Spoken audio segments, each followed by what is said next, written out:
আলাইকুম বন্ধুরা, আমার আজকের ভিডিওটি বাংলাদেশের কোন ঐতিহাসিক স্থান সম্পর্কে জানতে হলে ভিডিওটি স্কিপ না করে সম্পূর্ণ দেখতে হবে। আজকে আমাদের গন্তব্য হচ্ছে নওগাঁ সদরে। এখন আমরা আছি কল্যাণপুরের হানিফ বাস কাউন্টারে। আমাদের গাড়ি হচ্ছে রাত 11টায়। 11টা বাজার সাথে সাথে বাস চলে আসলো। আমরা বাসে উঠে পড়লাম। বাস চলতে শুরু করলো তার আপন গতিতে। শহরের রং বেরঙের ট্রাফিক লাইটের আলো আর ব্যস্তময় রাস্তা দেখতে দেখতে কখন যে ঘুমিয়ে পড়লাম তা নিজেও জানি না। সেই ঘুম ভাঙল ফুড ভিলেজ সিরাজগঞ্জ এসে।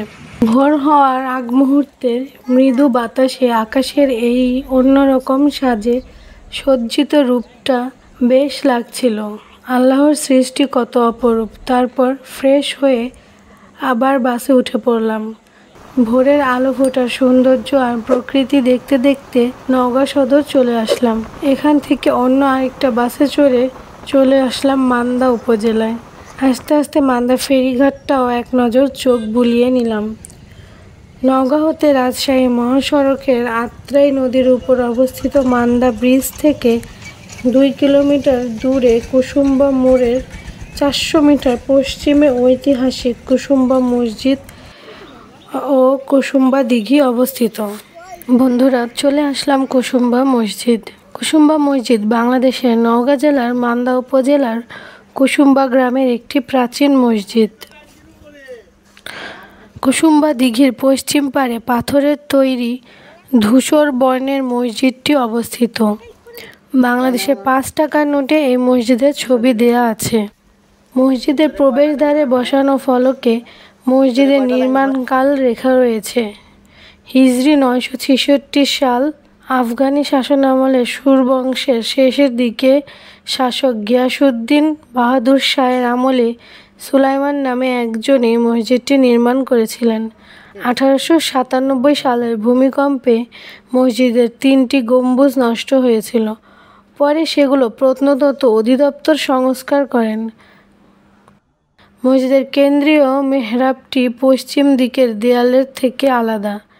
পশ্চিম দেয়ালের দক্ষিণ পূর্ব দিকে এবং মাঝামাঝি প্রবেশপথ বরাবর 2টো মেহরাব রয়েছে, যা মেঝের সমান্তরাল। উত্তর পশ্চিম কোণের বেতে মেহরাবটি একটি উঁচু বেদির উপর বসানো। মোট মেহরাব আছে 3টি, যার সবগুলো কালো পাথরের তৈরি। মসজিদটির সম্মুখে 2583 একর আয়তনের একটি বিশাল জলাশয় রয়েছে। মেহরাবে আঙ্গুর গুচ্ছ ও লতাপাতার নকশা খোদিত রয়েছে।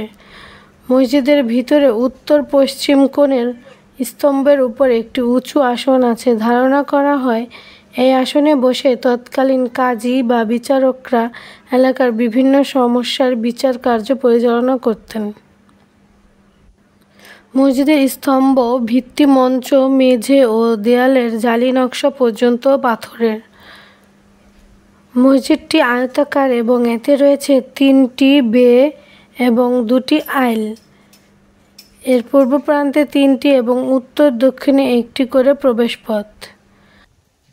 দর্শক বন্ধুরা, কুসুম্বা মসজিদ সম্পর্কে এই মসজিদের সেবায় নিয়োজিত এই মুরব্বির কাছ থেকে চলুন শুনে আসি।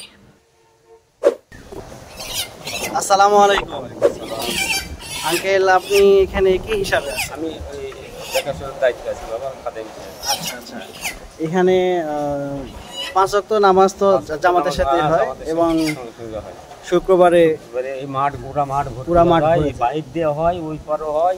আচ্ছা, আমরা শুনছি, মানে আমাদের শোনা কথা, আপনারা তো মুরব্বী মানুষ, আপনারা দেখছেন এই মসজিদ অনেক পুরনো মসজিদ, রাজা বাদশার তৈরি। এটা কত সালে তৈরি এবং যে বাদশা তৈরি করছিল তার নাম কি? বাদশা আলাউদ্দিন হোসেন শাহ স্মৃতি রেখে গেছে। আচ্ছা, 1502 সালে শুরু করেছে আর 58 শেষ হয়েছে। 1502 সালে শুরু করে 58 শেষ হয়েছে। 56 বছর লাগছে এটা তৈরি করতে। আচ্ছা, এখানে বর্তমান যে খতিব আছে ওনার নাম কি? ওনার নাম মুস্তফা আলমী। আচ্ছা আচ্ছা আচ্ছা, টিওনো স্যার সভাপতি। টিওনো স্যার হচ্ছে এখানকার সভাপতি। আচ্ছা, এটা তো কি প্রত্নতত্ত্বের আন্ডারেই তো আছে? আচ্ছা আচ্ছা, আপনাদের এখানে যেটা মানে আপনি যেখানে খাদেম হিসাবে আছেন, আপনাদের সম্মানিত সরকার থেকে? না, সরকার থেকে দেয় না বাবা, এই দান বাক্স থেকে আপনারা দান করেন। আচ্ছা, থেকে মনে করেন সবই হয়, এই যে চামড়াগুলো হয়, এই খুঁটিগুলো হয়েছে, মাঠ হয়েছে, সবকিছু আপনাদের দানের থেকে। আচ্ছা আচ্ছা, মানে সরকার থেকে ওই রকম ভাবে এখানে দান দেয়। এই যে এই বিল্ডিংগুলো আচ্ছা, এই যে মসজিদের চতুর্পাশে যে নতুন লাইটিংটা দেখতে, সবই দানের থেকে, এগুলো সবই দান থেকে, কোনোটা সরকার দেয়নি। আর এই পুকুরে ঘাট টাট বাঁধা থেকে শুরু করে মানে এভরিথিং, এখানে ডেকোরেশনের যত কাজ আছে সব হচ্ছে এখানকার নামাজ পড়া, খাদেম, ইমাম, মারজান, আচ্ছা দূরে ভিডিপি আছে সব। আচ্ছা আচ্ছা, এর ভিতর থেকে, এই দানের থেকে। আর একটা জিনিস হচ্ছে এখানে দেখলাম ওই পুকুর ঘাটে একজন গোসল করতেছে, তো সম্ভবত মানত টানত কোনো কিছু আছে। আসলে এখানে এই মসজিদে মানত করার কোনো বিশেষত্ব আছে? মানত আপনার যদি গোসল না থাকে, গাও যদি অপরিষ্কার থাকে, বাড়িতে পরিষ্কার করে আসবেন। আর এখানে যদি গাও পরিষ্কার না থাকে তাহলে গোসল করবেন, করে কাপড় বদলানোর জায়গা আছে ওখানে। আচ্ছা, আর ভিজা কাপড়ে নামাজ পড়া যাবে না। অবশ্যই ভিজা কাপড়ে তো নামাজ পড়া হবে। এখানে আসে 2 রাকাত নফল নামাজ পড়া আল্লাহর কাছে প্রার্থনা করতে হবে, আল্লাহ তুমি আমার এই বিরাম, তুমি আমার স্বামীর বিরাম, তুমি আমার আসলে এই মসজিদকে উপলক্ষ করে কোনো কিছু নাই, বা এই পুকুরকে উপলক্ষ করে কোনো কিছু নাই। এখানে যেটা হচ্ছে যে হ্যাঁ, আল্লাহর ঘর, পবিত্র স্থান এবং একমাত্র পবিত্র স্থান, আল্লাহর কাছে চাওয়ার জন্য বা আল্লাহর নিকটে যাওয়ার জন্য একমাত্র স্থান, সেটা হচ্ছে মসজিদ। এই মসজিদে নামাজ আদায় করে কেউ যদি আল্লাহর কাছে চায়, সেই ক্ষেত্রে আল্লাহ তাআলা সেটা শুনবে। শুধু মসজিদে চাইলেই শুনবে এমনটা না, যে কোনো জায়গা থেকে আল্লাহর কাছে চাইলে আল্লাহ বাড়ির মসজিদেও হবে, আপনার ঘরে বসেও, মানে স্পেসিফিক এই মসজিদকে কেন্দ্র করে ওই রকম কোনো ইয়া নাই। সেটাই না, দেখলাম এখানে আচ্ছা, এই যে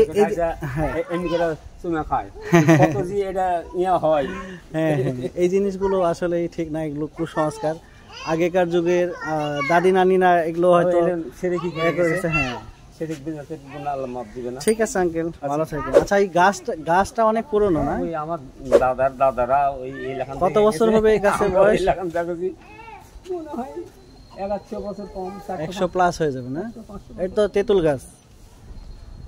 আচ্ছা ঠিক আছে, আসসালামু আলাইকুম।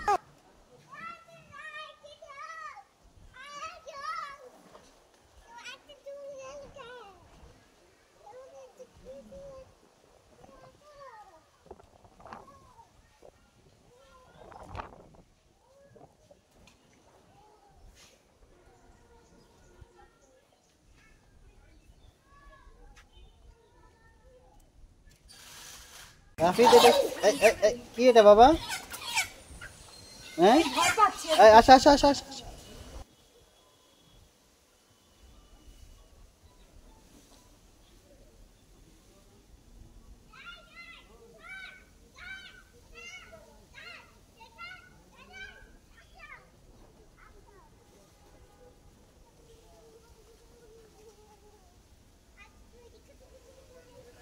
পরবর্তীতে 2017 সালে মসজিদের চতুর্দিকে এবং পূর্ব পাশে অবস্থিত দিঘির পাড়ে ফুলের বাগান নির্মাণ, আলোকসজ্জার কাজ করা হয়।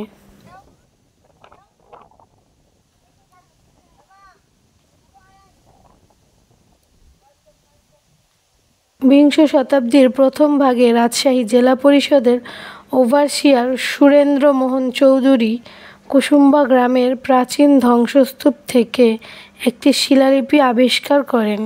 শিলালিপিটি বর্তমানে রাজশাহীর বরেন্দ্র জাদুঘরে রয়েছে। মসজিদটির দৈর্ঘ্য 58 ফুট, প্রস্থে 42 ফুট, 2 সারিতে 6টি গোলাকার গম্বুজ রয়েছে। মসজিদের গায়ে রয়েছে লতাপাতার নকশা। প্রাচীর ঘেরা মসজিদটির প্রধান ফটকে প্রহরী চৌকি ছিল। মসজিদটি ইটের গাঁথুনি, সামান্য বাঁকানো কার্নিশ এবং সংলগ্ন 8 কোণা বুরুজ, এগুলো থেকে মসজিদের স্থাপত্য বাংলা স্থাপত্য রীতির প্রভাব পাওয়া যায়। মসজিদের মূল গাঁথুনি ইটের হলেও এর সম্পূর্ণ দেয়াল এবং ভিতরের খিলানগুলো পাথরের আস্তরণে ঢাকা। বন্ধুরা, আজ শুক্রবার, তাই জুমার নামাজের জন্য মসজিদের আঙিনায় তাঁবু টানানো হচ্ছে।